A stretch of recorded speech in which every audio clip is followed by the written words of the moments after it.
नमस्कार, मैं हूं Mamta Verma. DAV e learning classes में आपका हार्दिक स्वागत है। हम अध्ययन कर रहे हैं बीए तृतीय वर्ष के लिए महादेवी वर्मा का।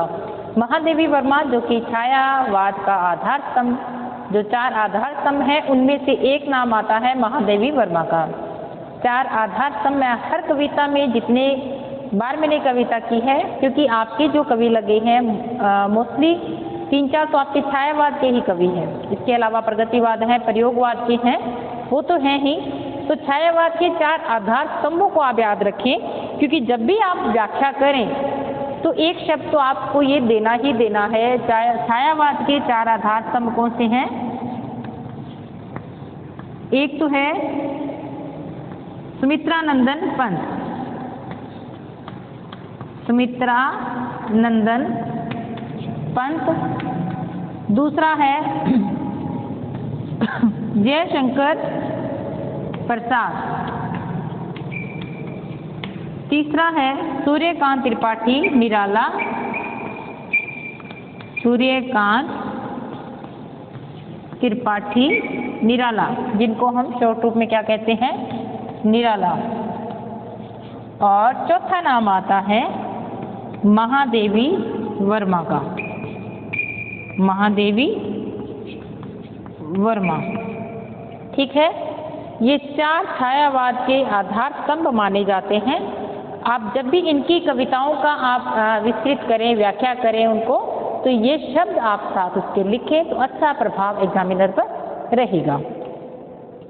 तो इनके कविता को पढ़ने से पहले हम इनका परिचय है उसको ले लें। इनका जन्म 1907 और देहावसान 1987 में। छायावादी काव्यधारा की एक प्रमुख स्तंभ महादेवी वर्मा का जन्म उत्तर प्रदेश के फर्रुखाबाद में हुआ था।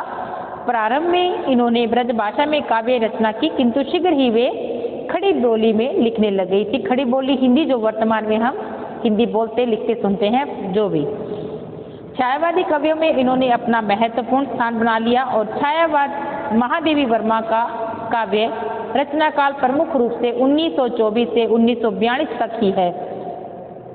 वे एक कुशल चित्रकार भी थी, अतः उनके काव्य पर चित्रकला का प्रभाव स्पष्ट दिखाई देता है।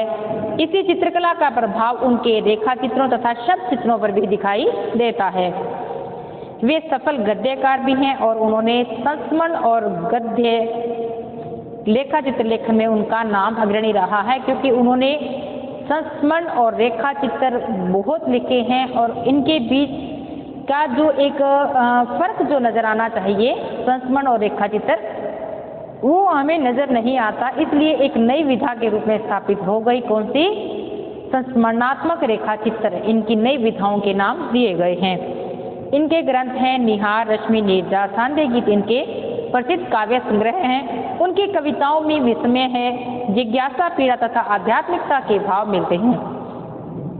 उनकी रचना गीत के लिए उपयुक्त रही, इसलिए महादेवी वर्मा ने भावपूर्ण गीतों की रचना भी की है।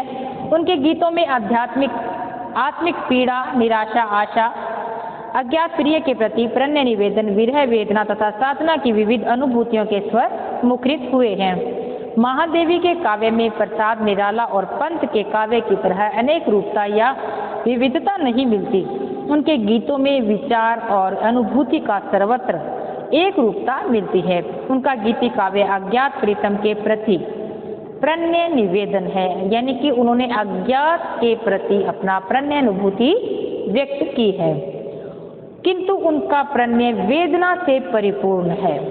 हालांकि उन्होंने कहा जाता है कि उन्होंने शादी बहुत ही अधिक आयु के बाद की थी, लेकिन फिर भी उन्होंने अज्ञात के प्रति प्रणय अनुभूति दिखाई है। साथ ही उनकी जो प्रणय अनुभूति है वो वेदनापूर्ण है, यानी कि एक वियोग श्रृंगार जिसको हम कह लें, वो चित्रण मिलता है।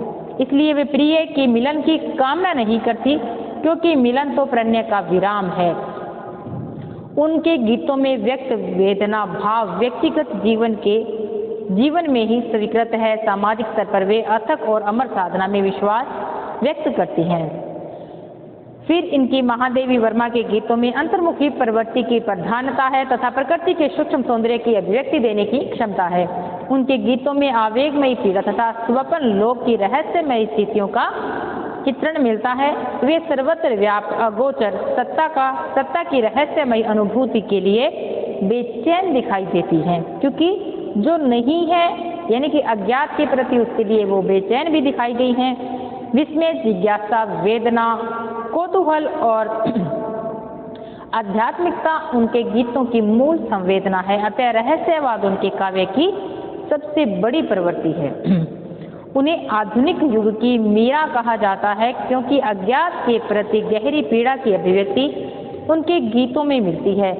संगीतात्मकता, सरसता, सहजता, रागात्मकता, संवेदनशीलता आदि उनके गीतों की प्रमुख विशेषताएं हैं। तो इनकी जो कविताएं हैं छायावाद के रहस्यवाद से परिपूर्ण इनकी कविताएं मिलती हैं, और इनकी जो जितनी भी कविताएं हैं वो अज्ञात के प्रति प्रणय अनुभूति इसमें दिखाई गई है, साथ ही साथ वेदना की अनुभूति इनके काव्य में मिलती है। तो महादेवी वर्मा की पहली कविता है जो इनके प्रवासी प्रियतम के आने की एक रखती हैं ये। फिर वो कहती हैं, इनकी कविता है, जो तुम आ जाते एक बार, कितनी करुणा कितने संदेश, पथ में बिछ जाते बन पराग, गाता प्राणों का तार तार, अनुराग भरा उन्माद राग। क्या कहती हैं? अपने अज्ञात प्रियतम को संबोधित करते हुए महादेवी वर्मा क्या कहती है कि आपकी प्रवासी प्रियतम के आने से होने वाली मादकता का अनुभूतियों का ये चित्रण करती हैं कि प्रवासी प्रियतम को क्या कहती हैं कि कितनी करुणा कितने संदेश, पथ में बिछ जाते बन पराग, कितनी वेदना पूर्वक आपको संदेश भेजे हैं, न जाने कितने ही संदेश आपके भेजे हैं, लेकिन यदि तुम आ जाते, एक बार आ जाते, तो कितने ही फूल आपके चरणों में मैं बिखेर देती, पूरा मार्ग आपका मैं फूलों से ही भर देती। गाता प्राणों का तार तार, अनुराग भरा उन्माद राग, आंसू लेते पद बखार। क्या कहती है कि मेरे जो शरीर की प्रत्येक धमनी है, प्रत्येक रग रग आपके गुणगान करता, यदि आप आ जाते, और आपके आने से अनुराग भरा उन्माद राग, और जो मेरे में जो वेदना छाई है, प्रत्येक मेरी रग रग इतना प्रसन्न मैं हो जाती, मेरी हर धमनी इतनी प्रसन्न हो जाती कि मैं बेहद ही उल्लासित होकर आपका ही गुणगान करती। आपके आने से घर में रौनक आ जाती। आंसू लेते पद बखार और कटी आंसुओं से ही आपके पैर धो लेती। मैं आपके जो चरण है वो किससे धोती? मैं अपने आंसुओं से ही आपके चरणों को धोती। यानी कि एक बार यदि आप आ जाते, जो तुम आ जाते एक बार, तो इतने करुणा भरे मैंने संदेश भेजे हैं, और आप आते तो आपके मार्ग में फूल ही फूल लगा देते, फूल ही फूल बिछ जाते, और मेरा प्रत्येक राग आपका ही गुणगान करता, और मेरे आंसुओं से ही मैं आपके चरणों को धो डालती।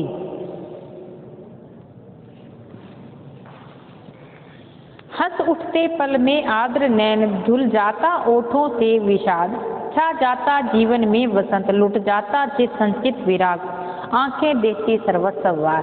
क्या कहती हैं? अज्ञात प्रियतम के लिए कहती हैं कि जब तुम आ जाते तो हंस उठते पल में आर्द्र नैन, यदि मेरे नेत्र हैं जो वो आंसुओं से भीगे हुए हैं आपके वियोग के कारण से, और जब वो आप आ जाते तो वो जो गीले नेत्र हैं वो भी हंसने लग जाते।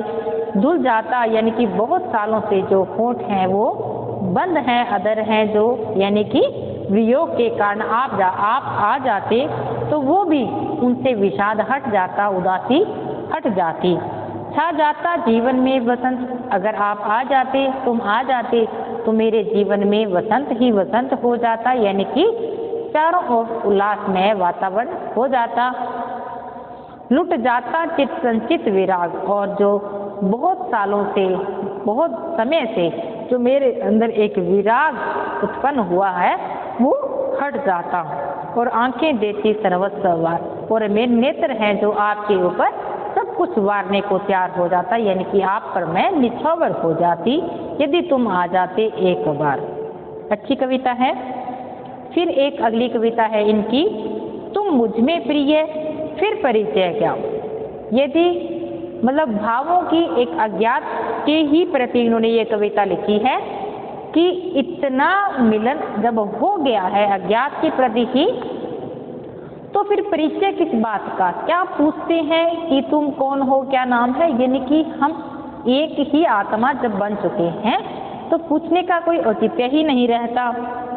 कविता है, तुम मुझ में प्रिय फिर परिचय क्या, तुम मुझ में प्रिय फिर परिचय क्या, कि अव्यक्त प्रियतम की निरंतर सामीप्य के कारण सुखानुभूति का चित्रण करती हुई महादेवी कहती है कि तुम अब हमारा मन एक हो गया है, अब किस बात का परिचय पूछना है।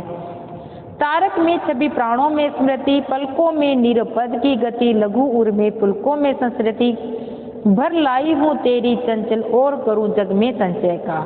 अब क्या कहती है कि जब जीवन में तारों में ये छवि प्राणों में स्मृति, तारों की जो छवि है वो प्राणों में याद बनकर रह गई है, पलकों में नीरव, पलकों में एक बिल्कुल शांत सी एक गति आ गई है, और लघु छोटे से हृदय में जब जीवन में या शरीर में प्रियतम की चीजों का स्वयं संचय होने लग जाए, तो उर्में पुलकों की स्मृति यानी कि हृदय में जब प्रीतम का संसार ही समाहित हो जाए, तो भर लाई हूँ तेरी अंचल, तो मैं तेरा आंचल है वो मेरे में समा गया है, और करूं जग में संचय क्या, तो मैं और जग में इसका क्या संचय करूं।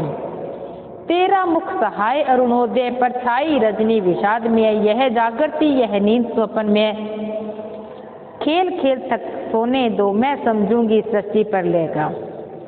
क्या कहती है कि तेरा मुख सुंदर में, तेरा मुख सहाय अरुणोदय, कि हे प्रियतम कि तुम्हारा मुख कैसा सुंदर चेहरा भोर के उजाले के समान है, और उसके आना एक हमें आनंदित करता है, उसके आने से बिल्कुल हमारा चेहरा भी लाल हो जाता है।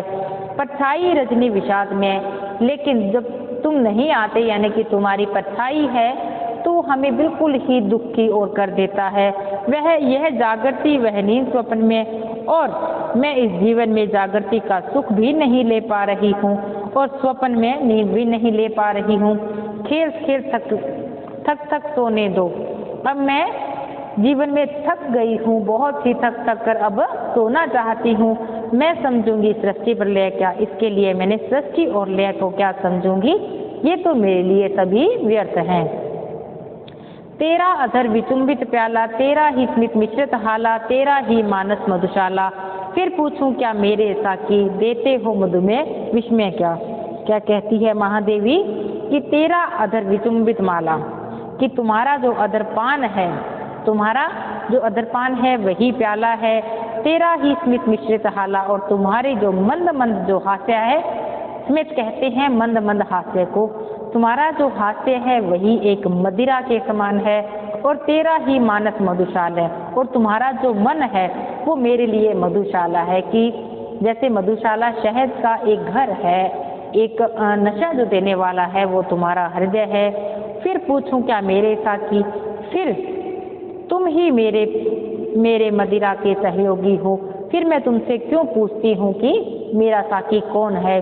देते हो मुझ में विस्मय क्या, फिर तुमसे क्या पूछूं कि तुम मुझसे आनंद में या विषाद में क्या दे रही हो। रोम रोम में नंदन पुलकित, सांस सांस में जीवन शक्त, स्वप्न स्वप्न में विश्व अपरिचित, मुझ में नित मिटते बनते मिटते प्रिय, स्वर्ग मुझे क्या निष्क्रिय ले क्या। क्या कहते हैं कि मेरा प्रियतम के मिलने का जो सुख है वो रोम रोम को पुलकित कर देता है और सांस सांस में मेरे जीवन भर देता है।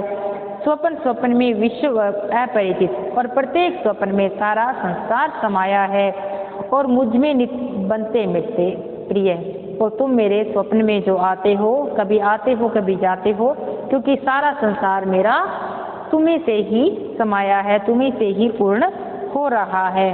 तो फिर स्वर्ग मुझे क्या निष्क्रिय लय का, तो क्योंकि मेरा सारा संसार ही तुम ही हो, तो मेरे लिए पूरा संसार क्या है, मेरे लिए स्वर्ग क्या है मैं नहीं जानती, क्योंकि मैं तो आप में ही पूरा अपना जीवन देखती हूँ।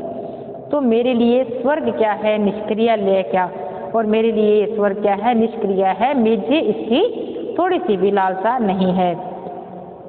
खोऊं तो खोऊं अपनापन पाऊं प्रियतम में निर्वासन, जीत बनूं तेरा ही बंधन भर लाऊं सीपी में सागर, प्रिय मेरी हार विजय क्या। क्या कहते हैं, खोऊं तो हारूं तो खोऊं अपनापन, हे प्रियपन यदि मैं तुझसे हार जाऊं तो मैं अपना अस्तित्व खो दूंगी, ये क्योंकि यदि मैं तुमसे दूर हो गई अज्ञात प्रीतम तो मैं अपने आप को खो दूंगी, न तो मेरा अस्तित्व ही समाप्त हो जाएगा। और यदि प्रियतम मैं आपको पा लेती हूँ तो मेरा आपको पालूं तो संसार से मैं निर्वासित हो जाऊं, यानी कि मुझे संसार की थोड़ी सी भी अपेक्षा नहीं रहती, क्योंकि आप में ही पूरा संसार मुझे दिखाई देता है। जीत बनूं तेरा ही बंधन भर लाऊं सीपे में सागर, अगर मैं जीत जाती हूँ तो मैं तुम्हारे ही बंधनों में जकड़ी रहूंगी और भर लाऊं सीपे में सागर, और जो अगर मैं आपके बंधनों में बन जाती हूँ, आपके साथ मेरा प्रणय होता है तो मैं सीपी में संसार को, पूरे समुद्र को इसी सीपी में भर लाती हूँ, यानी कि बड़ा सा बड़ा असंभव कार्य भी मैं कर सकती हूँ यदि आपके साथ मेरी प्रणय अनुभूति होती है। प्रिय मेरी अब हार विजय क्या, लेकिन आपको पाने के बाद मैं कहीं किसी से भी हारूं, किसी से भी जीत जाऊं, इसमें मुझे कोई भी फर्क नहीं पड़ता। चित्रित तू मैं हूँ रेखा क्रम मधुर राग में स्वर संगम, तो असीम में सीमा का भ्रम, काया छाया में रहस्य में प्रेयसी प्रियतम का अभिनय क्या। कि क्या कहती हैं कि मैं रेखाओं के तुम्हारे रूप में ही चित्रित हूँ, अगर तुम्हारा कोई चित्र बनाता है तो उसमें मेरा चित्र अपने आप बन जाता है। मधुर राग तो स्वर संगम, और तुम मेरे लिए क्या हो, बहुत ही सुंदर गान का, स्वरों का संगम हो। तो असीम में सीमा का भ्रम, वो तुम तो असीम हो हे जो प्रियतम, जो अज्ञात प्रियतम, तुम्हारी तो कोई सीमा ही नहीं है, और मेरा अगर मैं बात करती हूँ तो मैं तो केवल दिखने वाली एक सीमा का भ्रम मात्र हूँ।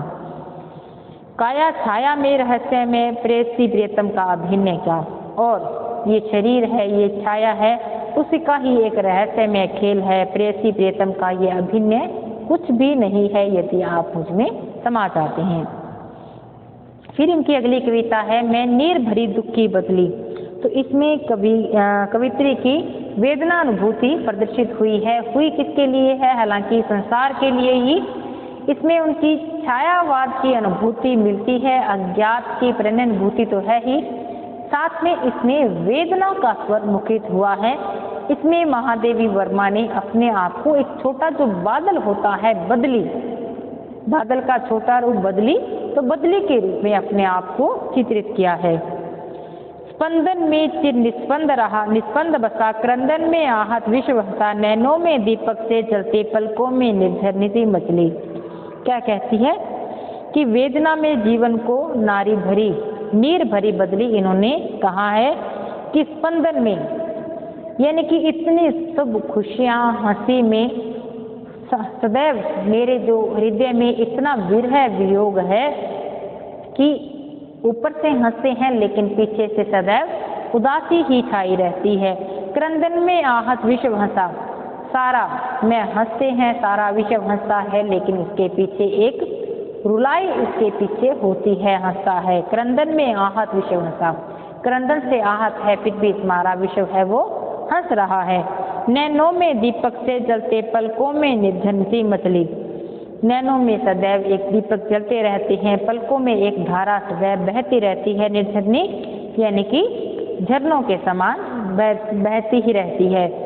मेरा पग पग संगीत भरा, श्वासों में स्वप्न पराग धरा, और मेरे प्रत्येक कदम कदम पर क्या है, संगीत भरा है। किसका, वेदना का संगीत मेरे प्रत्येक कदम पर भरा है। श्वासों में स्वप्न पराग धरा, और सारे मेरे जो स्वप्न है, प्रत्येक स्वप्न पर मेरा, श्वासों में मेरे जो सांसें हैं उसमें स्वप्न रूपी पराग भरा है, यानी कि एक मिठास उनमें झरती ही रहती है, एक वेदनामयी झरना झरता रहता है। नभ के नव रंग बनते दुकुल, छाया में मलय ब्यार पली, क्या कहते हैं, नभ के जो सुंदर सुंदर नभ में जो नव रंग यानी कि बहुत से नव रंग 9 रंगों के सुंदर सुंदर वस्त्र बनते हैं, जो यानी कि एक रंग बिरंगा जो नभ दिखाई देता है। छाया में मलय ब्यार चली, और जब छाया होती है तो ऐसा लगता है कि बहुत ही सुंदर और सुगंधित हवा चल रही है। जिस प्रकार से सारे उसी प्रकार से मेरे भी मन में एक सुंदर सुंदर स्वप्न चलते हैं। जैसे ऐसे लगता है कि बहुत ही एक खाली आकाश में जैसे एक कपड़ा बनता है रंगीन, एक मतलब अदृश्य बात है, ऐसा हो नहीं सकता, वैसे ही मेरे स्वप्न बनते टूटते रहते हैं। मैं क्षितिज भ्रुकुटी पर गिर धूमिल, चिंता का भार बनी अविरल, रजकण हो बरसी, नवजीवन अंकुर बन निकली। क्या कहते हैं, जिस प्रकार बाहों पर एक चिंता की हल्की सी लकीर बनती जा रही है, वैसे ही उसी के ऊपर एक धरा आकाश के बीच में कुछ धूमिल धूमिल सा कुछ बन रहा है। जैसे आकाश और धरती के बीच में कुछ धूमिल धूमिल सा दिखाई दे रहा है, वैसा ही मेरे बाहों और नेत्रों के बीच में एक स्मृति की रेखाएं, एक चिंता की रेखाएं धीरे धीरे बन रही हैं। रजकण पर जलकण हो बरसी, नवजीवन अंकुर बन निकली। लेकिन रजकण पर जैसे ही रज मिट्टी के कणों पर जैसे ही कुछ जल की कणें जब बरसती हैं, बारिश होती है, तो एक छोटे छोटे पौधों का अंकुरण हो जाता है। पथ को न मलिन करता आना, पथ चिन्ह न दे जाना। क्या कहते हैं, पथ को न मलिन करता जाना, और इस मार्ग को है वो मैला मत कर देना, मलिन मत कर देना। पद चिन्ह कुछ अपने निशान इस पर अज्ञात प्रीतम छोड़ जाना। सुधी मेरे अगम की जग में सुख की सिहरन हो अंत के लिए, और बहुत ही सुधी आगम मेरे आने का मतलब मैं जब धरती पर आऊं तो कुछ ना कुछ कोई भी धरती पर आए तो अपना एक अच्छे क्रम का छोड़ जाना। सुख की सिहरन, और सुखों के साथ ही मेरे मतलब जो जीवन का है वो अंत होना चाहिए। विस्तृत नभ का कोई कोना, मेरा न कभी अपना होना, पीछे इतना इतिहास ही उमड़ी कल थी मिट आज चली। क्या कहती हैं, विस्तृत नभ का कोई कोना, इतने बड़े आकाश में एक मेरा न कभी अपना होना, मेरे ऊपर कोई भी मेरा यहाँ पर अपना नहीं दिखाई दे गया है, क्योंकि मैं एक बदली के रूप में, बादल के रूप में आई हूँ। छोटा सा विस्तृत नभ का बहुत बड़ा विश्व है, बहुत बड़ा नभ है, लेकिन मेरा इसमें कोई भी मेरा अपना नहीं होया। लेकिन परिचय इतना इतिहास है, मेरा केवल इतना ही परिचय है। बादल के रूप में कहती है स्वयं को कवित्री कि मेरा केवल इतना ही परिचय है, यही इतिहास है कि एक बदली कल बनी थी छोटी सी, और वो आज बरस गई है, तो उसका अस्तित्व समाप्त हो गया है। वैसे ही सारा जो इन्होंने दिखाया है एक बादल के रूप में कि किस प्रकार से मेरा अस्तित्व है, कि जिस प्रकार से बहुत सुंदर सुंदर जो हवाएं चली, मैं एक बादल भरी जो वर्षा की एक बदली है, छोटा सा बादल है, मैं बरस गया तो मैं समाप्त हो जाऊंगा। वैसे ही ये वेदना से भरी हुई, जल अश्रुओं से भरी हुई अपने आप को दिखाया है कि मैं यदि अपना दुख संसार के सामने बांट दूं तो मैं मेरा अस्तित्व है वो समाप्त हो जाएगा। तो आज के लिए इतना ही। महादेवी वर्मा की ये कविता आसान सी कविता है, लेकिन इसमें एक शब्द आप याद रखना, इसमें अज्ञात प्रियतम को संबोधित करते हुए इन्होंने ये काव्य लिखा है। तो आज के लिए इतना ही। मिलते हैं अगली क्लास में नए टॉपिक के साथ। तब तक के लिए धन्यवाद।